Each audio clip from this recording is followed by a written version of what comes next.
Hello, नमस्कार, आदाब, सत श्री अकाल और अस्सलाम वालेकुम। मैं हूं मोहम्मद अहमद काज़मी, लेकर आया हूं आपका पसंदीदा कार्यक्रम आपके रूबरू। इस प्रोग्राम में हम आपको कुछ जानकार लोगों से मिलवाते हैं और कोशिश ये होती है कि जो कुछ आपको इन्फॉर्मेशन नहीं पहुंच रही वो भी पहुंचनी चाहिए। मणिपुर पूरे देश के लिए बल्कि पूरी दुनिया के लिए एक बड़ी चिंता का विषय बन गया है। अभी जिस तरह से वीडियो सामने आई, 2 महिलाओं के साथ ज्यादती की, उससे तो हर वो इंसान जिसके घर में औरतें हैं, माँ, बहन, बेटी, वो लरस गए कि आखिर ये सरकार क्या कुछ चाहती है। और इससे भी घिनौनी बात यह है कि वहां का चीफ मिनिस्टर ये कहता है कि ऐसे सैकड़ों वाकयात हैं, इस पर शर्म नहीं आ रही, रिजाइन नहीं कर रहे, और उसी तरह से हुकूमत में बने हुए हैं। इस पर अलग अलग तरीके से अलग अलग बातें हो चुकी हैं, चर्चा हो चुकी है। हम भी आपको कई इंटरव्यूज पेश कर चुके हैं। सिखों की तरफ से खास तौर पर इस सिलसिले में खुल करके अभी बात नहीं हुई है। हमारे साथ आज सरदार दया सिंह जी हैं, जो ऑल इंडिया पीस मिशन के प्रेसिडेंट हैं और बहुत ही सरगर्म सोशल एक्टिविस्ट हैं, और हिंदुओं और मुसलमानों को नज़दीक लाने के लिए पुल के तौर पर आपका कहना है कि सिख कम्युनिटी ये काम कर सकती है, और वो इस तरह का काम कर रहे हैं। हमें वो वक्त याद है कि जब गुड़गांव में नमाज को रोकने के लिए आरएसएस और बजरंग दल के गुंडे एक तरह से उनको रोक रहे थे, सरकार की परमिशन दी हुई जगहों पर नमाज नहीं पढ़ने दे रहे थे, उसी वक्त सरदार दया सिंह जी ने वहाँ के गुरुद्वारे के दरवाजे खोल दिए और मुसलमानों से कहा कि आप अपनी जुमे की नमाज यहाँ आकर के पढ़ सकते हैं। और ये वही दिन था जब प्रधानमंत्री नरेंद्र मोदी ने किसानों के खिलाफ जो कानून थे 3, उन्हें वापस लिया था। सरदार दया सिंह जी, वेलकम है आपका। मीडिया स्टार वर्ल्ड को आप समय दे देते हैं, बहुत शुक्रिया। आप ये बताइए, देखिए 1984 हमें याद आता है। मेरा पत्रकारिता की बिल्कुल शुरुआत थी। 1983 में पत्रकार के तौर पर मैंने काम शुरू किया, और वो जब इंदिरा गांधी का कत्ल हुआ, जब ऑल इंडिया मेडिकल में उनकी डेड बॉडी थी, चीलें ऊपर उड़ रही थी, तो कुछ हमारे साथी थे वीडियोग्राफर, जो कैमरे वाले, वो देख रहे थे। लेकिन जैसे ही इसकी इत्तला इंफॉर्मेशन फैली कि वो मर चुकी हैं, वो उनका, उसके फौरन बाद सबसे पहला वाकया ऑल इंडिया मेडिकल साइंस के नज़दीक ही रिंग रोड पर हुआ था। मुझे अब तक याद है कि स्कूटर पर जाते हुए सरदार को लोगों ने मारा, कत्ल कर दिया। उसके बाद तो पूरी दिल्ली में मैंने खुद देखे हैं, बहुत सी जगहों पर मैं गया, खासतौर पे त्रिलोकपुरी में। मुझे अब तक याद है कि वहाँ एक सिख फैमिली की एक औरत, वो अपने हस्बैंड की 1-2 उंगलियां बची हुई थी राह के नीचे, ईंट के नीचे वो रखी हुई थी, उसे वो दिखाती थी और रोती थी वो। तो खैर, उसके बाद जिस तरह से वाकयात बढ़ते चले गए, क्या क्या हुआ, आप इस सब को कैसे देख रहे हैं? 1984 के बाद आज हम 2023 में हैं, मणिपुर जल रहा है, सैकड़ों चर्चों के जलने की इंफॉर्मेशन आ चुकी है, 100 से ज़्यादा लोग मारे जा चुके हैं, बहुत लोग अपने घर छोड़ करके बेघर हो चुके हैं, रेफ्यूजी कैंपों में पहुंच चुके हैं। आप इस सब सिचुएशन को कैसे देख रहे हैं? आप काज़मी जी, एक बात देखें, अभी परसों ही राष्ट्रीय अल्पसंख्यक आयोग के अध्यक्ष इकबाल सिंह लालपुरा उसी गुरुद्वारे में आए थे जहाँ जिसकी बात आपने कही है, जो नमाज की बात हम कर रहे थे, उसी गुरुद्वारा में मैंने उनके सामने एक बात कही। एक बात साफ समझ लेनी चाहिए, ये सवाल हिंदू का है, ये इम्तिहान हिंदू का है कि वो किस प्रकार का हिंदू होना चाहता है। एक हिंदुत्व वाला हिंदू होना चाहता है, या हिंदू होना चाहता है वो लिबरल है, सहनशील है, सहिष्णुता है, आपस में मिलकर चलने की बात है, वसुदैव कुटुंबकम की बात करता है। ये क्या वो हिंदू होना चाहिए? सवाल अब हिंदू पर है। मैंने ये देखा है कि 1947 विभाजन के समय भी, क्योंकि मेरे परिवार पाकिस्तान, जिसे आप पाकिस्तान कह रहे हैं, वहाँ से आए थे। सरदार हुक्म सिंह जी भी उसी शहर से थे जहाँ से मेरे बुजुर्ग थे। उन्होंने भी उस समय मुझे बताया था कि अगर आरएसएस वहाँ ऐसे हालात पैदा ना करती तो हमें विभाजन के समय वहाँ से अपने आप को शिफ्ट ना करना पड़ता, हम वहाँ रह सकते थे। हमें किसी ने ये नहीं कहा था कि आप यहाँ ना रहें। अब मैं दूसरी बात कहता हूँ, बाबरी मस्जिद का सवाल जब हमारे सामने आया, ये सारी बातें हमें समझनी चाहिए। तब आके ये जो 2023 वाली जब हम बात कर रहे हैं, तब हम जाकर उस बात पर पहुंचेंगे। क्या चीफ मिनिस्टर उत्तर प्रदेश के वो समय के वो नहीं थे जिन्होंने मूर्तियां, और जिसकी बात सुप्रीम कोर्ट ने भी कही, मूर्तियां बाबरी मस्जिद में 1949 में किसने रखवाई थी? गोविंद वल्लभ पंत ने रखवाई थी ना। अगर गोविंद वल्लभ पंत, अगर उस समय भी हिंदुत्व तो उतना ही हावी था जितनी बात आज हम कह रहे हैं। कांग्रेस की समस्या ये है कि कांग्रेस में सभी तरह के लोगों को वो साथ लेके चलना चाहते हैं, पर क्योंकि बहुसंख्यक वहां भी हिंदू होता है, इसलिए वही हालात पैदा कर देते हैं जो हिंदुत्व का के चिंतन में है। अब मैं दूसरी बात, अगर भाषा के आधार पर अगर गांधी मुसलमान और सिख को ये ना कहते, विश्वास ना देते कि आप भारत में आए या इस देश में आए, ये आपका देश है, आपके हक और हकूक बराबर रखे जाएंगे, उसी को कत्ल कर दिया। इसका मतलब है कि बैकग्राउंड में कहीं हिंदुत्व का सारे का सारा सोच चल रही थी।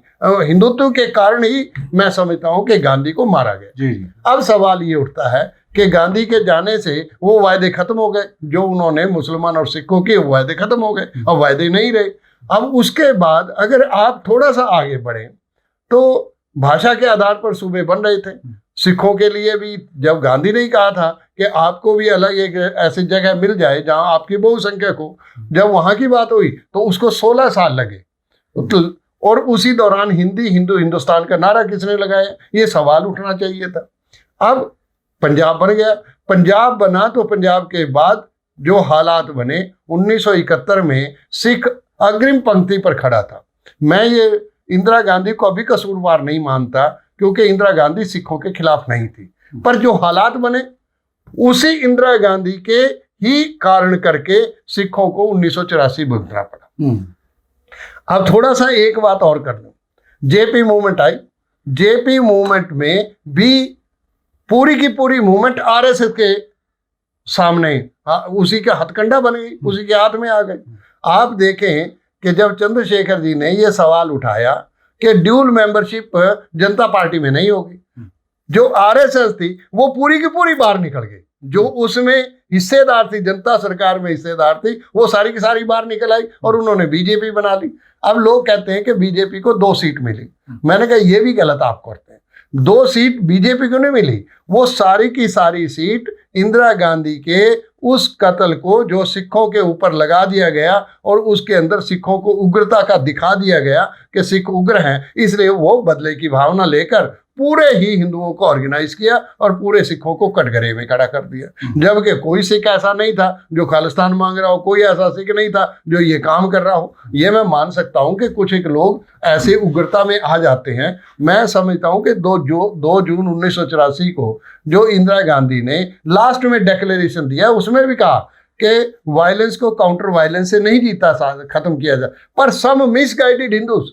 मैं ये पूछना चाहता हूँ कि 1984 में इंदिरा गांधी मिसगाइडेड हिंदूज किसको कह रही थी? वो हिंदुत्व का जो सोच था। अब जरा थोड़ा सा आगे बढ़े, जब सिखों को उस जगह पर पहुंचा दिया गया तो दूसरी जगह हमारे सामने आई मुसलमान, क्योंकि पहला तजर्बा उन्होंने कहा कि ये सक्सेसफुल तजर्बा हुआ, ये हमारा कामयाब तजर्बा रहा, सारा कसूर कांग्रेस का है और हम बिल्कुल पाक साफ हैं, हमने बिल्कुल कुछ नहीं किया, हमारी गोद में आके बैठ गए।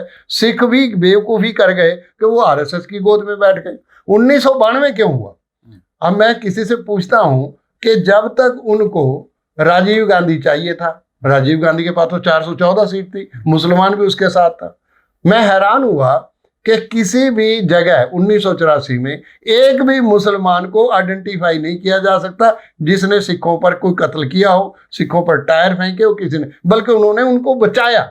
मैंने मेवात में देखा, मैंने इलाहाबाद को सुना, मैंने कानपुर को सुना। कानपुर का चौक का गुरुद्वारा गुरु तेग बहादुर साहब का स्थान है, एक भी ईंट उसके ऊपर नहीं मारी गई। तो दिल्ली में भी बहुत हुआ, दिल्ली में बहुत हुआ। मैं अपनी, आपकी बात आगे बढ़ेगी, मैं जरा बीच में मैं अपना जाती तजर्बा बता दूं।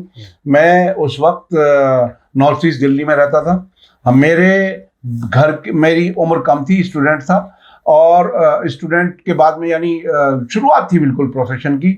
उस वक्त हमारे घर के बिल्कुल बराबर में एक सिख था और उसकी जान बचानी थी। मेरे भाई ने बाकायदा दरवाजे पर ताला बाहर से लगाया और उनको साथ में खाना देने का व्यवस्था बनाए रखी कि छत पे से खाना दे दें। और जब 4-5 दिन हो गए और फिर मिलिट्री आई पुलिस स्टेशन पर के जो जहाँ जहाँ भी सिख हैं उनको निकाल के ले जाएं सेफ जगह पर। मैं खुद अपना जाती तजर्बा बता रहा हूँ, पत्रकार के तौर पर मैं जिंदगी शुरू कर चुका था। मैं जाकर के मिला पुलिस स्टेशन में, वहाँ मिलिट्री आई हुई थी। वहाँ पुलिस मिलिट्री के अफसर से मैंने कहा कि हमारे पड़ोस में एक सरदार है, उसको भी आप निकाल के ले आओ। मुझे वो एक तरह से डांट के कह रहा है कि क्या आपको बहुत ज्यादा हमदर्दी है अपने पड़ोसी सिख से।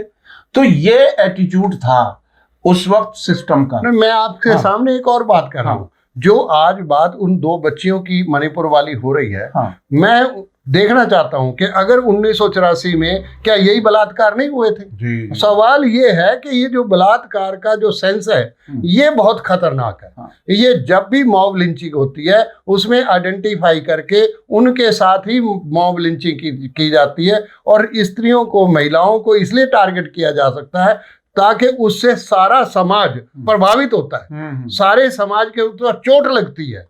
तो ये बात और सारे समाज को सर झुका करके जीने पर, जिंदगी गुजारने पर करते हैं। यही कारण है ताकि आप अपने गर्व के साथ, प्राउड के साथ आप जिंदगी ना जिए, आपका सर नीचे हो और किसी से सर ऊंचा करके संविधान की दुहाई देकर के बराबर का शहरी होने का आप दावा ना करें। यही बिल्कुल मुसलमानों के साथ होता है, यही सिखों के साथ।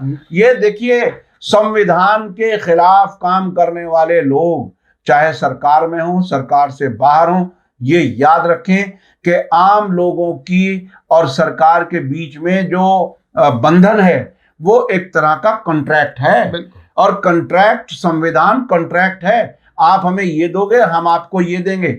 अगर आप सारे कानून तोड़ोगे तो क्या जनता इसी तरह से, आप तो कॉन्ट्रैक्ट सारा समझौता तोड़ते रहे हर दिन, और पब्लिक जो है वो आपके नीचे दबी रहे। ये शायद मुमकिन ना हो आने वाले वक्त में। जेपी मूवमेंट में क्या हुआ? जेपी मूवमेंट क्यों खड़ी हुई? जेपी मूवमेंट भी तो इसी कॉन्ट्रैक्ट के कारण खड़ी हुई ना। आप अब जरा देखें, 2002 आज मणिपुर को देखें और 2002 को गुजरात को देखें, अहमदाबाद को देखें, बिल्कुल वहां मुख्यमंत्री वही हैं जो आज देश के प्रधानमंत्री हैं। अब सवाल ये है, अब सवाल ये सोचना चाहिए, अब ये सवाल हिंदुओं से मैं पूछना चाहता हूं, उनसे, उनको सबमिट करना चाहता हूं कि आज भी आप नहीं जागोगे तो कब जागोगे? अब जो काम वहां हो रहा है, 2 महीने हो गए, 80 दिन हो गए, और यही दिन अगर आप गुजरात को याद करें तो यही दिन थे। बिल्कुल यही हालात है जो आज मणिपुर में है। बिल्कुल आप इसको नक्शा वहां का उठा लो और नक्शा यहाँ का उठा लो। हम जब कह रहे हैं कि वो 36 सेकंड बोले, 36, क्योंकि ये आरएसएस का एजेंडा है। मृणाल पांडे ने जब 2013 में जब माननीय मोदी जी को आइडेंटिफाई किया गया, देश के प्रधानमंत्री के कैंपेन के चेयरमैन बनाए गए 2013-14 के लिए, आरएसएस के बारे में जो मृणाल पांडे ने लिखा कि मृणाल पांडे ने कहा कि आरएसएस को एक ऐसे व्यक्ति की जरूरत थी जो स्वच्छंद होकर, बिना किसी डर के, बिना किसी लगाव के आरएसएस के एजेंडे को पूरा करे। तो मोदी जी ने अपने तौर पर अगर उसकी देखें तो मोदी जी ने आरएसएस के एजेंडे को 2014 से लेकर, चाहे वो नोटबंदी हो, चाहे वो कुछ भी हो, 140 आदमी मरे, उनका कोई लेना देना नहीं।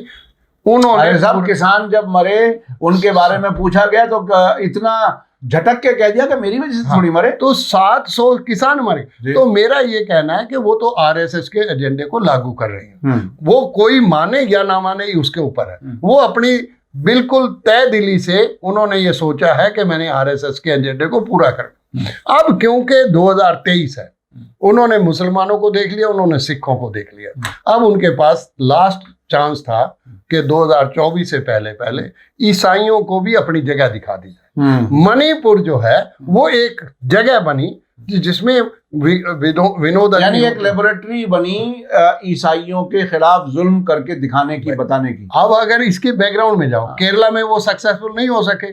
केरला में भी तो ईसाई थे, केरला में वो सक्सेसफुल नहीं हुए।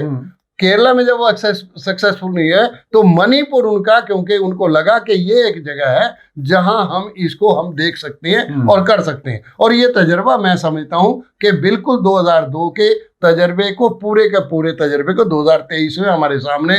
अब वहां भी बिल्किस बानो का वहां भी है। हाँ बिल्कुल। तो वहां बिल्किस बानो के लिए कौन खड़ा हुआ था? तो सवाल ये है, आज जरूरत इसकी है, हमारा तो ये सोचना है कि आज हम सबको और उन हिंदुओं को जो ये समझते हैं कि हिंदू धर्म सहिष्णुता रखता है, सबको साथ लेके चलता है, वसुदैव कुटुंबकम की बात करता है, हम तो उनसे पूछना चाहते हैं, क्या हिंदू धर्म में यही आस्था थी जो 1984 हमने देखा, जो 2002 देखा और जो 2023 मणिपुर में देख रहे हैं, क्या यही हिंदू धर्म है? ये मेरा सवाल है। ये बहुत बड़ा सवाल है और ये पूरे देश की जनता को इस पर गौर करना चाहिए और अपने गिरेबान में देखना चाहिए। ये अंधविश्वासी या अंधभक्ति जो है वो देश को कुछ देने वाली नहीं है, सिर्फ और सिर्फ तबाही की तरफ ले जा रही है।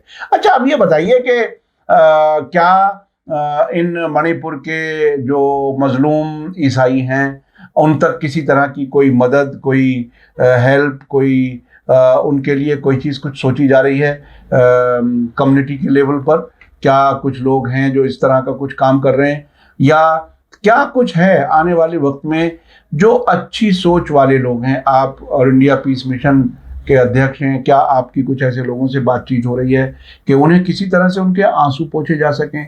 कोई रास्ता है क्या? काज़मी जी, हमारे सामने सवाल आ गया। सवाल बड़ा अजीब है। मेरी बात हुई पंजाब में भी, मेरी हरियाणा के सिखों से भी बात हुई, हम परसों गुरुद्वारे में भी बात चल रही थी, माइनॉरिटी कमीशन के चेयरमैन के सामने भी मैंने कहा कि आपका लिटमस टेस्ट है, ये बहुत बड़ी जिम्मेदारी, आप सिख हैं और सिख होते हुए आपकी जिम्मेदारी बहुत ज़्यादा है, क्योंकि मैं ये मानता हूँ सिख जो है मुसलमान और हिंदू और ईसाई सबके बीच में कड़ी का काम करता है, और कुदरती आप आज उस जिम्मेदारी पर बैठे हैं। मुझे याद है कि सरदार हुकुम सिंह भी कभी लोकसभा के अध्यक्ष थे, उनकी जिंदगी को पढ़ा जा सकता है, समझा जा सकता है, आप उस जगह बैठे हैं। अब आपका फर्ज बनता है कि इन सबको, हमारी समस्या बहुत अजीब हो गई कि पंजाब पूरे का पूरा पानी में बह रहा है, वहां से उनको श्रोमणी गुरुद्वारा प्रबंधक कमेटी पूरी तरह से, पूरी तनदेही से उन जो बाढ़ पीड़ित है उनके ऊपर लगी है, तो क्या करें? और बाहर इधर जो पंजाब में है, करनाल तक, ये भी हालात बहुत खराब है, जहाँ सिख बहुतायत में है वहाँ भी हालात बहुत खराब है। हमारा ये मानस था कि हम कुछ लोग पहले जाएं और वहाँ जाकर हम उन लोगों के बीच में जाएं। एक मुझे खुशी भी है कि कम से कम, क्योंकि मणिपुर का टोटल 60 लाख का आबादी है, मणिपुर को बहुत बड़ी आबादी नहीं, और बहुत सारे लोग ठीक ठाक हैं, मतलब वो ऐसा नहीं है कि वो बिल्कुल भीख मांगने वाले हों, कमजोर लोग नहीं है, बहुत ताकतवर लोग। चिंता इस बात की भी भारत के सिस्टम में होनी चाहिए कि मणिपुर के साथ ही म्यांमार है, मणिपुर के साथ ही चाइना का प्रेशर है, तो ये सारी चीजें देखनी चाहिए। मणिपुर वैसे ही है जैसे पंजाब था, हमें ये समझना चाहिए और सरकार को ये समझना चाहिए। मैं माननीय प्रधानमंत्री मोदी जी से भी कहना चाहता हूं कि ये बात छोड़ दें, एजेंडा चलेगा कि नहीं चलेगा। हमारी आज अपील है कि ये जो अगर कौमें आपस में बंट गई तो फिर क्या देश एक रह सकेगा? ये हमारे सामने सबसे बड़ा सवाल। अच्छा, मैं एक चीज़ और, जब आप बोल रहे थे तो मैं एक चीज़ सोच रहा था कि देखिए, माइनॉरिटी कमीशन, जब हम कांग्रेस वाली सरकार के ज़माने के बारे में सोचते हैं तो उस वक्त आमतौर पर मुसलमान चेयरमैन हुआ करता था, क्योंकि सबसे बड़ी माइनॉरिटी, यानी सेकंड मेजॉरिटी तकरीबन, ऐसी हालत थी। अब चूंकि आरएसएस और बीजेपी का कहना यह है कि ये मुसलमान और ईसाई विदेशी हैं, तो चेयरमैनशिप अब सिख को दी गई है, जो तादाद में निस्बतन कम है। मैं ये नहीं कह, कोई एतराज नहीं कर रहा, लेकिन आरएसएस की सोच, ये जब मुख्तार अब्बास नकवी की भी जगह नहीं रही उनकी कैबिनेट में और उसको भी एक तरह से धक्के दे करके निकाल दिया, तो अब से पहले ऐसा होता रहा है कि मुसलमान उसका चेयरमैन रहा। लेकिन बहरहाल माइनॉरिटी के लिए मैं एक बात आपको भी, ये बात बहुत इंपॉर्टेंट है। कल हमारी बात हो रही थी, परसों एक बात हो रही थी, माइनॉरिटी कमीशन के पहले चेयरमैन डॉक्टर गोपाल सिंह बने, जो गोवा के गवर्नर भी रहे। मैं ये समझता हूँ कि अब आकर पहले उन्होंने सिखों और मुस्लिम को आपस में टकराव की स्थिति में लाने की कोशिश की। आप कभी देखेंगे इतिहास के पन्ने, औरंगजेब ने गुरु गोविंद सिंह के साथ ये किया, वो गुरु तेग बहादुर को ये किया, बच्चों को ये किया। पहले उन्होंने इतिहास के वो पन्ने निकाले, हाँ। ताकि सिख और मुसलमान के बीच में आपसी संबंध ना बन सके, हाँ। ये बीच की कड़ी ना रहे। सही। उसके बाद उन्होंने सोचा कि सिखों को अपलिफ्ट कर दिया जाए, हाँ। तो मुसलमान डाउनग्रेड होगा। हाँ। उन्होंने क्या किया कि माइनॉरिटी कमीशन के अकेला यही नहीं है, इससे पहले जो चेयरमैन था, जो ज्ञानी जैल सिंह का सेक्रेटरी भी रहा, प्रेस सेक्रेटरी था त्रिलोचन सिंह, हाँ। उसको बनाया गया। तो माइनॉरिटी कमीशन के फिर इन्होंने सोचा कि सिखों को अपने साथ लिया जाए, तभी मुसलमानों को टारगेट किया जाए। सच्चाई तो ये है। हाँ। अब ये तो सिखों को सोचना है। मैं नहीं चाहता कि वो ठीक है चेयरमैन आप रहे, चेयरमैन मुस्लिम कोई भी रहे, काम करे। हमारा ये कहना है कि आज देश में वो बातें नहीं होनी चाहिए, हमको मिलकर चलना चाहिए। मैंने तो बल्कि मेवात में भी मुसलमानों देखिए, को मेरा तो मिजाज ये है कि जो चीज जहन में आती है उसे मैं डिस्कस करता हूं। नहीं, बिल्कुल सही बात है, और आपकी बात भी सही है। और आप सिख हैं और आप इसका बुरा मान सकते हैं, ये सोचते हुए भी मैंने ये सवाल उठा दिया। नहीं, ये सवाल मैं एक बात कह रहा हूँ। नहीं, ये सवाल है हमारे, ये हमें एहसास है। आज आप देखें कि जितने भी, अभी आप देखें इस बार जो 38 मेंबर हैं, नहीं 38 लोगों को बुलाया गया ना, जो एनडीए में जिनको बुलाया गया, उसमें सुखबीर बादल ने इनकार कर दिया कि हमें कोई मंत्री नहीं चाहिए। इसका मतलब अब सिख सोचने लगा है कि हम दबला कुचला नहीं बनना चाहते, हम किसी के अंडर प्रेशर में नहीं आना चाहते, हम बाहर होना चाहते हैं। आज सिख ये सोचने लगे, तभी तो जाखड़ को बनाया अध्यक्ष पंजाब का, नहीं तो माइनॉरिटी कमीशन का चेयरमैन है। बाकी जगह भी उनकी कोशिश है कि पंजाब से सिखों को, अभी मनजिंदर सिंह को लेके गए, इवन डॉक्टर जसपाल सिंह को लेकर गए। तो उनकी कोशिश ये है कि सिखों को मुस्लिम समाज से अलग थलग कर लिया जाए। और मेरा ये मानना रहा है कि सिख और मुस्लिम को, ये देश तब तक भारत रहेगा, तब तक ये हिंदू राष्ट्र नहीं बन सकता जब तक सिख और मुस्लिम इस के कड़ी हैं, इसकी ताकत है। ये देश तभी तक सेकुलर है, अदरवाइज ये सेकुलर कहाँ है? सेकुलर तो हम देख रहे हैं, 1984 देखी, 1992 और 2002 देखा, आज 2023 देख रहे हैं, तो सेकुलर कहाँ नजर आ? ये बहुत ही बड़ी बात है कि सेकुलर नहीं रहा। और बड़ा सवाल आम हिंदुओं से है कि आप इस आरएसएस के हिंदुत्व के साथ हैं या सहिष्णुता वाले हिंदू धर्म में हैं, जो वसुधैव कुटुंबकम की बात कहता है। ये उनको निर्णय करना है, ये फैसला लेना है, और ये फैसला बहुत ही अहम है, देश के भविष्य के लिए, मुस्तकबिल के लिए बहुत ही अहम है कि जो बड़ी तादाद है, जो मेजॉरिटी में है, जो हिंदू हैं,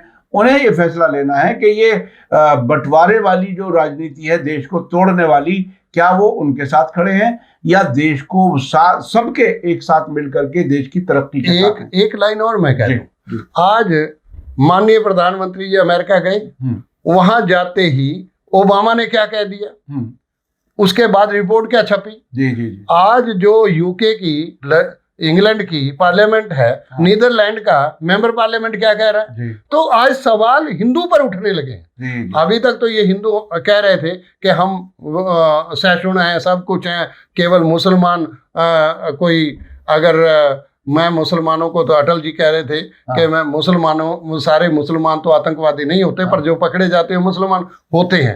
आज तो सवाल तुम्हारे ऊपर उठने लगा। हमारे तो जो सवाल थे तैसे। अरे साहब, वो सुनिए, मैं आप याद आ गया मुझे, उस वक्त होम मिनिस्टर थे एल.के. अडवाणी, और उन्होंने ये बात कही थी, उन्होंने भी कही होगी, वाजपेयी जी ने भी, लेकिन एजेंसियों का, पुलिस का, खुफिया महकमे का जो कच्चा चिट्ठा अदालतों में खुल करके आता है, और ये मुसलमानों को आतंकवादी बना करके पेश करते हैं, और वहां जाकर के हकीकत पता चलती है, या तो एजेंसियां किसी को प्लीड गिल्टी करा देती हैं कम सजा कराने के लिए, या अक्सर बेगुनाह छूटते हैं। अगर ये सब ना पकड़े जाते, जो बेगुनाह छूटते हैं 10 साल बाद, 15 साल बाद, तो वाजपेयी जी का और इनका अडवाणी जी का ये कहना ही गलत था। बिल्कुल गलत था। ये तो इनको सोचना चाहिए। नहीं, ये नैरेटिव बनाने के लिए ऐसा किया जाता है, और एजेंसियां इनका साथ देती हैं और इनके आरएसएस के प्लान पर काम करते हैं। ये कई बार हुआ है, मैं सबके लिए नहीं कह रहा, कुछ रोग एलिमेंट्स हैं एजेंसियों में, पुलिस में, जो आरएसएस के प्लान पर काम कर रहे हैं, देश को बंटवाने का काम कर रहे हैं, और ऐसा बहुत बार अदालतों में साबित हो चुका है। बहुत बहुत शुक्रिया सरदार दया सिंह जी, आपने हमें वक्त दिया। और हम देखिए देश के सामने खुल करके बात करना चाहते हैं, हर सवाल का जवाब तलाश करने की कोशिश करते हैं। आज जैसे मैंने सीधा माइनॉरिटी कमीशन के चेयरमैन के सिलसिले में सवाल एक तरह से खड़ा कर दिया कि सिख को बनाया गया, मुसलमान को अब आरएसएस वाले नहीं बनाते, इसके बावजूद कि मुझे ये अंदाज था कि हालांकि आपने उसका बुरा नहीं माना, आपने उसकी एक तरह से सिचुएशन बताई कि ये इस तरह से मुसलमान और सिखों को दूर करने के आरएसएस के प्लान का हिस्सा है। बहुत बहुत शुक्रिया सरदार दया सिंह जी, आपने हमें वक्त दिया। इसी के साथ मुझे दीजिए इजाजत। धन्यवाद, शुक्रिया। जय भारत, जय हिंद। बहुत शुक्रिया।